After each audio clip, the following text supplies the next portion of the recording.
ఓం శ్రీ సాయిరామ్. ఓం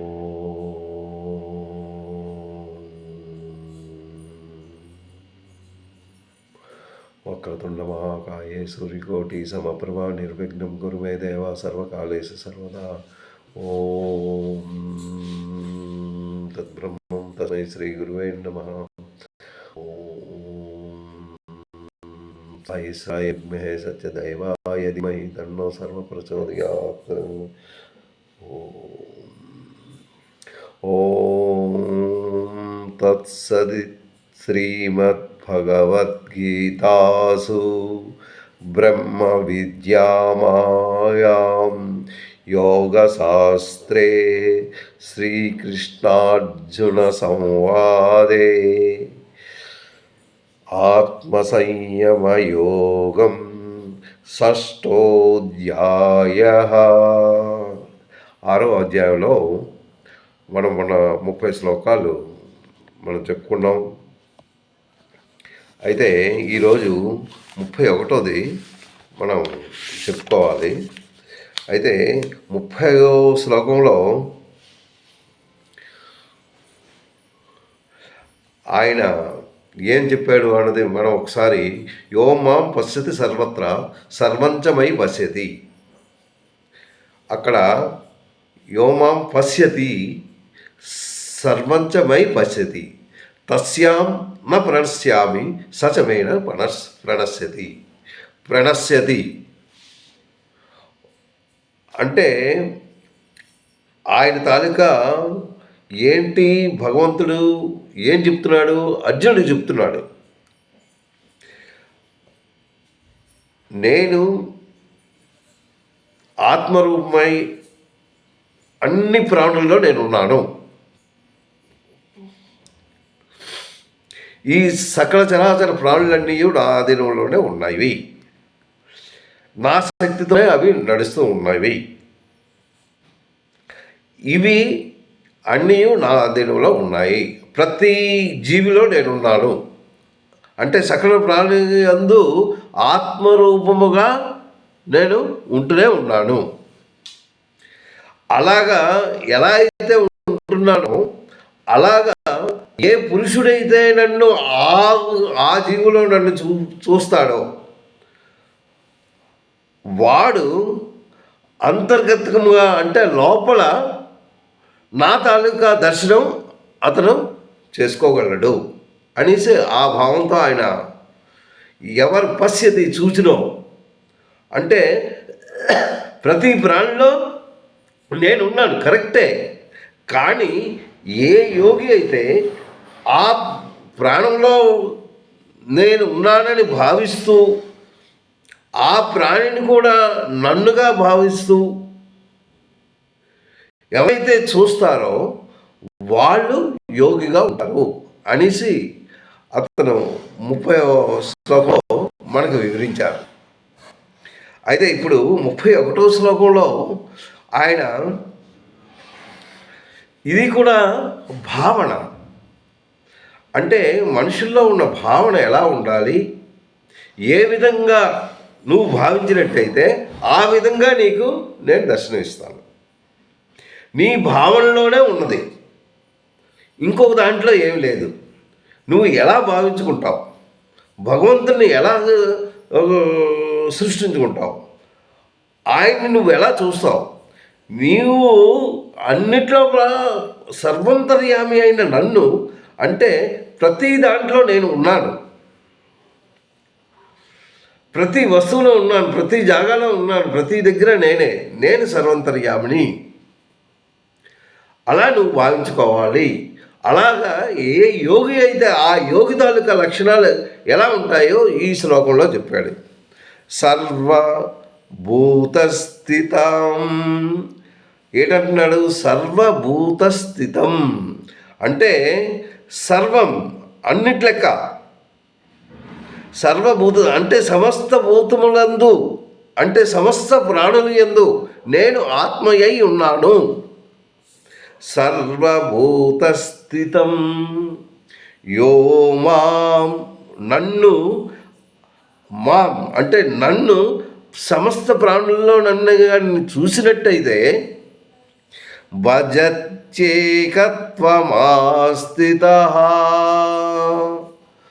చూడండి, భజతి అంటే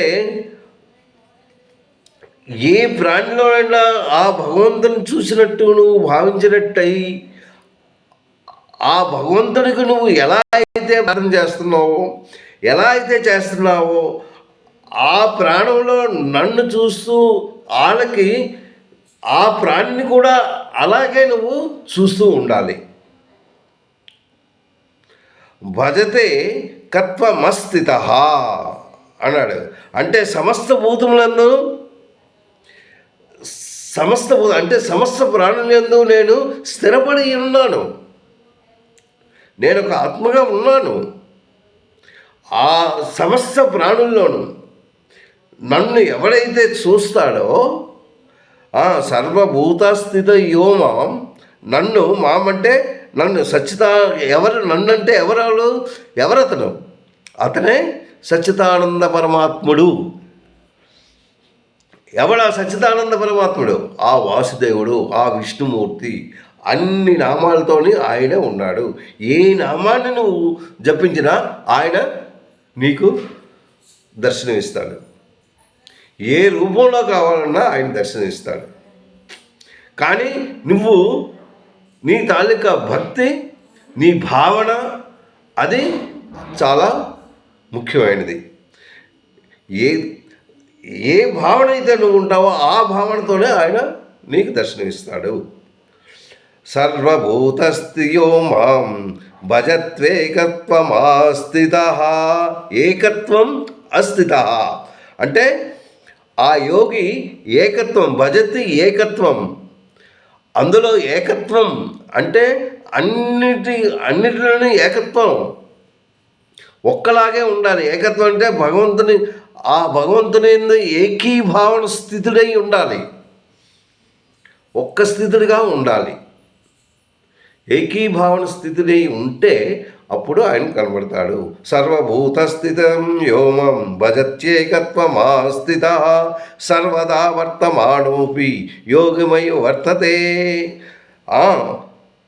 అయితే అంటే నాయందే సర్వ వ్యవహారములందు ప్రవర్తించుచున్నాను. అతను ఎలాగున్నాడు? సర్వదా వర్తమానోపి. అక్కడ సర్వదా ఎప్పుడు ఎలా ఉండను? ఆయన ఏంటి? కర్మలు చేయక తప్పదు, కర్మలు చేస్తూనే ఉంటావు. కానీ ఆయన్ని మాత్రం మర్చిపోకు. ఆ కర్మలు చేస్తూ ఆయన తాలూకా పని అనుకొని నువ్వు చేస్తూ ఉండాలి.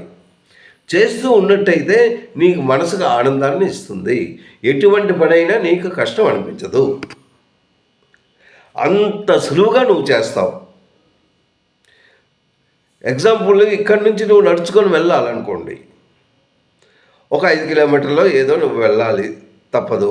ఏదో ఒక మోత ఒకటి ఉంది, అది పట్టుకొని వెళ్ళాలి. అది నీకు కష్టమే. కానీ దీన్ని అక్కడికి తీసుకెళ్ళాలి. అంటే నువ్వు మోసుకొని వెళ్తున్నావు. అది ఇంకొకరు పడవని ఏదవని అది నీ డ్యూటీ కనుక నువ్వు అది మోసుకుంటూ వెళ్తూ నువ్వు తీసుకెళ్తున్నావు, అక్కడ ఉంచుతున్నావు. కానీ ఇట్ ఈజ్ అంటే అప్పుడు నువ్వు ఏంటనుకోవాలి? ఇది భగవంతుడి తాలూకా పని అని మనసులో భావన చేసినట్టయితే ఆ పని చాలా సులువుగా నీకు ఏర్పడుతుంటుంది. నీకు చాలా ఎంత సులువు అంటే చాలా సులువు అనిపిస్తుంది అన్నమాట. అంటే ఎలా ఉంది? భగవంతుడిని ఎలా చూస్తావు? ఆ భగవంతుడి తాలూకా నువ్వు ఎలా చూస్తావు? పొగమంచు ఉంది, అందులో నీళ్ళున్నాయి, మేఘాలు ఉన్నాయి, ఆ మేఘాలలో నీరు కనబడదు. పొగమంచులో నీరుంది, అలాగ వస్తుంటుంది. అవి నీటి బిందువులు, మంచు, ఈ అన్నింటి అందనూ నీరే ఉంటుంది. ఇవి ఎలా అయితే నువ్వు భావిస్తున్నావో అలాగే అందులో ప్రతి దాంట్లో కూడా భగవంతుడు ఉన్నాడు అని నీ భావన. భగవంతుడే అంటే అన్నిటి దగ్గరను అన్నిటి దగ్గర ఆయన తాలూకా శక్తి ఉంది అని నువ్వు ఎప్పుడు భావిస్తూ ఉండాలి. ఎవరైతే భగవత్ ప్రాప్తిగా ఉంటాడో, ఆ భగవంతుని మీద మనస్సు లగ్నమై ఉంటాడో, ఎవరైతే భగవంతుని మీద లగ్నం అవుతూ భగవంతుని జ్ఞానంగా వాడు ఉంటాడో, వాడు మాత్రం ఎట్టి పరిస్థితుల్లోనూ దుఃఖానికి లోనవ్వడు. ఎందుకు దుఃఖానికి లోనవ్వడు? దుఃఖం ఉంటుంది, సుఖ దుఃఖాలు అనేవి ప్రతి మానవుడికి ఉంటూనే ఉంటుంది. నీ తాలూకా కర్మను బట్టి నువ్వు ఉంటుంటావు. కానీ ఇక్కడ మాత్రం ఆయనకి సుఖమన్నా దుఃఖమన్నా రెండు ఆయన శరీరానికి ఒక్కటే. ఎందుకు అంటే ఆయన మనసు ఎక్కడుంది? భగవంతుని మీదే ఉంది. ఈ సంసార సాగరంలో లేదు,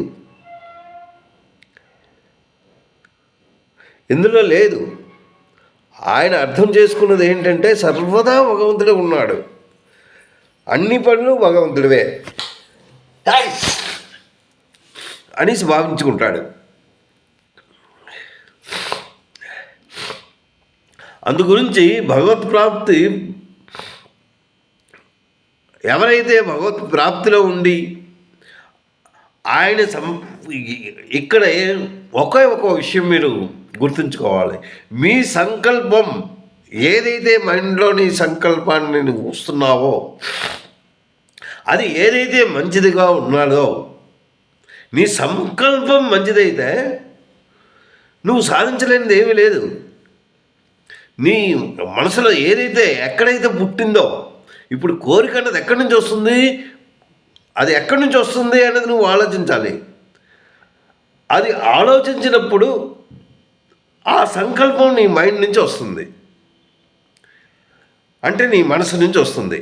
ఆ మనసును కట్టుదిట్టం చేసుకోవాలి. అక్కడే కానీ నువ్వు స్టాప్ చేసినట్టయితే ఆ సంకల్పం, ఆ కోరిక, దానికి నువ్వు పరిగెట్టవు. నాకు భగవంతుడు తప్ప మరి ఇంకేం లేదు, ఇది నేను పనిచేస్తాను, నా కర్మానుసారం నేను చేస్తున్నాను, సుఖ దుఃఖాలు రెండు నాకు సమానమే అనే భావన అది ఆటోమేటిక్గా నీకు కలిగిపోతుంది. ఆ భావన వచ్చేస్తుంది. ఎప్పుడు వస్తుంది? నువ్వు భగవంతుని చేరుకున్నట్టయితే. అంటే నీ భావనని అన్నిటి దగ్గర భగవంతుడు ఉన్నాడు, అన్నీ భగవంతుడివే, అంత శక్తివంతుడిదే, ఆయనదే అంతను, అన్ని రూపాలు ఆయనవే అన్న భావన నీకు ఎప్పుడైతే కలుగుతుందో అప్పుడు నీకు దుఃఖం అనేది ఏర్పడదు. ఏదైతే సుఖము దుఃఖము రెండు ప్రతి మానవుడికి ఉంటాయో ఆ రెండు సమానంగా ఆయన చూస్తాడు.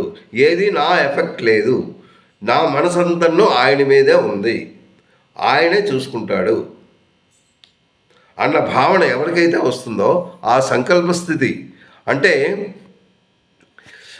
భగవత్ ప్రాప్తిని ఎవరికైతే భగవత్ ప్రాప్తి ఉందో వాడు సత్పురుషుడు అవుతాడు. వాడే సత్పురుషుడు. అతను ఎలా ఉంటాడు? ఆడు అబద్ధం ఆడమన్నా ఆడు, ఏదైనా ఆశ మాత్రం ఉండదు. ఆశ అన్నది కట్ అయిపోతుంది. అక్కడ నాకు ఇది కావాలి అది కావాలి అన్న ఆశ మరి ఇంకేం ఉండదు. ఎందుకు ఉండదు అంటే ఆయనది దొరికిపోయింది. ఆయనకి ఏది కావాలో అది భగవంతుని ప్రాప్తి, అది రీచ్ అయిపోయాడు అక్కడికి. అందు గురించి ఆశ అన్నది మరి ఇంకా ఉండదు. ఎవరికైతే ఆ సత్పురుషుడు వాడికి మాత్రం ఎటువంటి పాపకర్మలు అంటే తప్పుడు పనులు మాత్రం చేయడు. ఇది తప్పు అని తెలిసిన తర్వాత no, I don't want to do అనేసి భావిస్తాడు. సమస్త అంటే ఏదైతే వీడు అనర్థంగా ఉంటాడో,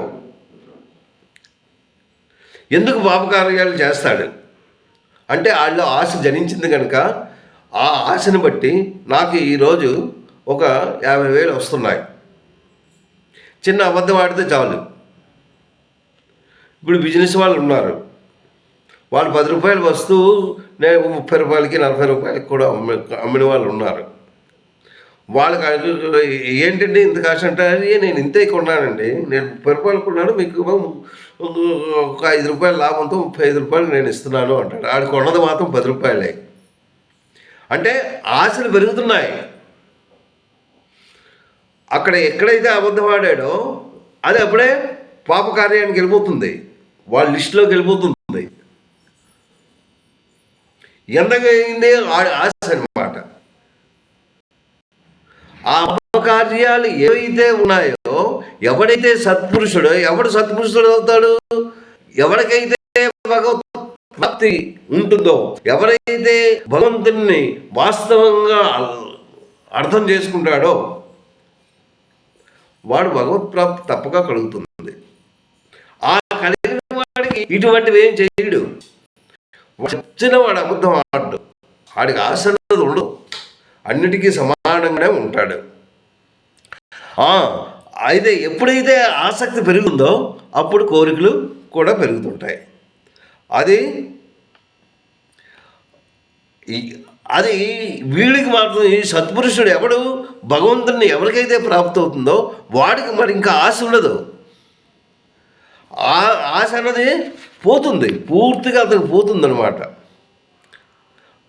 అలాంటి కార్యాలను మాత్రం చెయ్యడు. అయితే ఇది ఏంటంటున్నాడు? భక్తి యోగము ద్వారా ఎలాగ అతనికి దొరుకుతుంది భగవత్ ప్రాప్తి? భక్తి యోగం ద్వారా. ఆ యోగం ద్వారా భగవత్ ప్రాప్తి కలిగినప్పుడు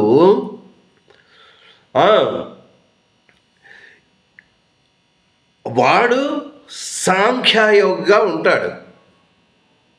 అంటే ఓన్లీ భగవంతున్నే తలుచుకుంటూ ఉంటాడనమాట. వాడు ఎట్టి పరిస్థితిలో పాపాలు కానీ ఒక కోరికలు కానీ ఇవన్నీ కట్ చేసుకుంటాడు. కట్ చేసుకొని నాకు కావాల్సింది ఏంటంటే ఓన్లీ భగవంతుడే, ఆయనతోనే నేను మాట్లాడతాను, ఆయనతోనే ఉంటాను, ఆయనదే నాకు అంతను. కానీ వాడు చేస్తున్న కర్మలు మాత్రం చేస్తూనే ఉంటాడు. ఈ కర్మ అంతా భగవంతుడిదే అని అంటుంటాడు. వాడు చేస్తూనే ఉంటాడు. చేస్తూ ఉండి ఈ భగవంతుని మాత్రం మర్చిపోడు. ఆ కష్టపడిన కార్యం కూడాను అది భగవంతుడిదే అని నిర్ణయించుకుంటాడనమాట. అది ఈ శ్లోకంలో చెప్పాడు. నెక్స్ట్ శ్లోకంలో ఏం చెప్పాడు? ఆత్మాపమ్యేన సర్వత్ర సమం పశ్యతి అర్జున సుఖం వాయది నా దుఃఖం న సంయోగి పరమో మతః. చూడండి అక్కడ ఏం ఆత్మపమ్యేన, అక్కడ ఆత్మతో స్టార్ట్ చేశాడు. ఆ ఆత్మ ఎవరిది అంటే భగవంతుని తాలూకా ఆత్మ. అతని ఆత్మ ఎక్కడుంది? సర్వత్రా వ్యాపించి ఉంది. అంత ప్రపంచమంతను ఆయనదే. అందుకే ఈ శ్లోకంలో ఆత్మపమ్యేన సర్వత్ర సమం పశ్యతి. ఎవరైతే సర్వత్రా ఈ మొత్తం ప్రపంచమంతా ఆయన ఉన్నాడు, ఆయన ఆత్మే ఉన్నది అని ఎవరైతే పశ్యతి ఎవడైతే చూస్తాడో, ఓ అర్జున అక్కడ ఏంటంటున్నాడు? ఎవరైతే దాన్ని చూస్తాడో, సర్వ ప్రాణులు. ఇప్పుడు నీ తాలూకా ప్రాణం ఎలా ఉంది? నీకు శరీరం ఉంది, అన్ని పార్ట్స్ ఉన్నాయి. అయితే ఈ శరీరాన్ని నువ్వు ఎంత చక్కగా ప్రేమిస్తున్నావు. ఏంటి అంటే శరీరం చక్కగా నువ్వు చూసుకుంటావు, చాలా అందంగా ఉన్నాను అనుకుంటావు. ఆ తర్వాత ఏమాత్రం శరీరానికి ఏమైనా ఆ శరీరం ఎంతో ప్రేమగా చూసుకుంటావు. ఒక దెబ్బ తగిలినా, ఒక ఇది చేసినా, లేకపోతే ఇక్కడ కాలినా ఏమన్నా దానికి మందు పెడతావు, దానికి ఇది చేస్తావు. అంటే నీ శరీరం మీద అంత ప్రేమ ఉంది, శరీరం మీద ప్రేమ ఉన్నది. అలాగే సర్వ ప్రాణులు నీ శరీరం మీద ఎలా అయితే ప్రాణం ఉందో, ఎలా అయితే నీ శరీరాన్ని నువ్వు ప్రేమిస్తున్నావో, అలాగే ఇతర ప్రాణులతో కూడా నువ్వు అలాగే ప్రేమించాలి అనేసి ఆయన ఈ శ్లోకంలో చెప్తున్నాడు. ఓ అర్జున, నీది నువ్వు ప్రేమించుకుంటున్నావు, నీ తాలూకా శరీర భాగాలు ఇవన్నీ అంటే నీ తాలూకా దీని గురించి చాలా చక్కగా నువ్వు ప్రేమిస్తావు, ఎక్కడ చిన్న దెబ్బ తగిలినా ఇవి చేస్తావు. అలాగే ఇతర ప్రాణులను కూడా నువ్వు అలాగే చూడాలి. నీ తాలూకా శరీరం నువ్వు ఎలా చూస్తున్నావో ఇతరుల తాలూకా శరీరం కూడాను అదే. ఎందుకు అలా చూస్తున్నావు అంటే సర్వత్రా భగవంతుడు వ్యాపించి ఉన్నాడు అని తెలుసుకో. అన్నిటిలోనే ఉన్నాడు అని నువ్వు తెలుసుకున్నప్పుడు అప్పుడు నువ్వు ఏంటంటే ఏ ప్రాణికి కూడా నువ్వు హాని చెయ్యవు, ఏ ప్రాణిని కూడా చంపవు. అది ఇక్కడ చెప్పేది. ఆత్మవన్యేన ఆత్మౌపమ్యేన సర్వత్రా సమంగా చూడాలి. పశ్యతి ఓ అర్జున, ఆ తర్వాత ఏంటంటున్నాడు? సుఖం వాయది, సుఖం నాయది, సుఖం దుఃఖం పరమో మతః. పరమ అంటే పరమ శ్రేష్ఠుడని ఎవడు? అట్టి యోగి ఎవరైతే సమంగా చూస్తాడో వాడు సమమైన యోగి, ఆడే యోగి అనిపిస్తాడు అనేసి అంటున్నాడు. దుఃఖం కానీ ఆ తర్వాత సుఖం కానీ ఏది వచ్చినా ఇది భగవంతుడిదే అని నువ్వు ఎప్పుడైతే భావించుకుంటావో అప్పుడు నీకు తప్పక మంచే జరుగుతుంది కానీ చెడ్డ జరగదు.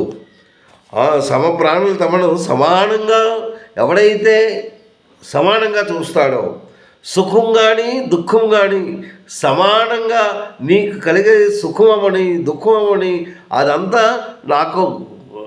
నాకు సంబంధం లేదు, ఆ రెండు నాకు సమానమే. నాకు ఏటి పాయింట్, నాకు భగవంతుడిది వెళ్ళే పాయింటే నాది అని అక్కడ అర్థం చేసుకోవాలన్నమాట. ఎవరైతే సమానంగా చూస్తాడో, ఇతరుల తాలూకా సుఖ దుఃఖాలను తన సుఖ దుఃఖాలుగా భావిస్తాడో, ఎందుకు అలా భావిస్తాడు? ఎందుకు భావిస్తాడు? అయ్యో పాపం ఆయన ఎందుకు అలా దెబ్బ తగిలిపోయింది, ఆయన పాపం ఉన్నాడే అని చాలా దుఃఖపడతాడు. దేని గురించి? అందరిలో కూడా భగవంతుడు ఉన్నాడు, సర్వత్రా భగవంతుడు అయి ఉన్నాడు. ఆ తర్వాత నీ తాలూకా ప్రాణం ఎలాగో ఆ ఇతర జంతువుల తాలూకా ప్రాణం కూడా అలాగే. ఒక జంతువు ఏదో పాపం కాళ్ళు నొప్పుతోనో దేనితోనో బాధపడుతూ ఉంటే దానికి మనం ఖచ్చితంగా సహాయం చేస్తూ ఉండాలి. దానికి దెబ్బ తగిలిందే అనుకోండి, చక్కగా దాని దగ్గరికి వెళ్ళి ఏదో కొట్టని ఏదో ఒకటి కడుతూ దాన్ని రక్షణ చేయాలి. ఎందుకు అలా రక్షణ చేయాలి అంటే నీలో ఉన్న ప్రాణము ఆ జంతువులో ఉన్న ప్రాణము ఒక్కటే. ఎందుకు అలాగనుకుంటావు అంటే సర్వత్రా వ్యాపించి ఉన్నాడు భగవంతుడు. అలా భావించుకున్నట్టయితేనే నువ్వు యోగి అవుతావు అనేసి ఈ శ్లోకం మనకి చక్కగా అందించారు. ఎవడు? శ్రీకృష్ణ భగవానుడు. అయితే ఈ శ్లోకంలో ఏంటంటారు అతను? ఆయన దేని గురించి చెప్పాడు? సమభావన స్థితి. అంటే సమభావన, నీకు ఆ ఇతరులది ఒకే భావంగా ఉండాలి. అంటే ఒకేలాగా ఉండాలి అని ఎవరికి చెప్తున్నాడు? అర్జునుడు. ఎవరు? కృష్ణుడు చెప్తున్నాడు. ఇలా ఉన్నట్టయితే అది ఒక యోగిగా, ఒక మంచి మనిషిగా ఉంటాడు, వాడు యోగి అవుతాడు. యోగి అవుతూ భగవంతునితో సమ్మేళన ఉంటుంది అనేసి భగవంతునితో ప్రవహిస్తూ అప్పుడు అర్జునుడు ప్రశ్న వేశాడు. ఏంటంటాడు? కృష్ణ, నువ్వు చెప్పింది కరెక్టే, కానీ ఈ చంచలమైన మనసును ఎలా కంట్రోల్ చేయగలవు? ఒక్క నిమిషం నీ దగ్గర చూస్తున్నాను, అప్పుడే పరిగెట్టేస్తుంది బొంబాయి, మద్రాస్, కలకటా. ఎందుకు అలా పరిగెడుతుంది? దాన్ని కంట్రోల్ చేసే మార్గం ఏమైనా ఉందా చెప్పు అంటున్నాడు. అది నెక్స్ట్ శ్లోకంలో, అంటే నెక్స్ట్ శ్లోకం ఏంటంటే అర్జున వాచ. ఏంటంటున్నాడు? ఓ మధుసూదన, సమభావంగా కూర్చి నువ్వు చెప్పిన విషయాలు బాగానే ఉన్నాయి, కానీ ఈ యోగంలో స్థిరస్థితి, స్థిరంగా ఉండాలి అని నేను భావించుకుంటున్నాను. కానీ స్థిరంగా ఉండాలి అంటే చంచలమైన మనస్సు ఇది. ఈ మనస్సును ఎలా కంట్రోల్ నేను ఎలా తెలుసుకోగలను? ఈ చంచలమైన మనస్సుతో నేను సమదృష్టితో నేను ఎలా చూడగలను అనేసి అర్జున వాచ నెక్స్ట్ శ్లోకంలో మనం చెప్తాం. సాయిరాం. తప్పులుంటే క్షమించండి.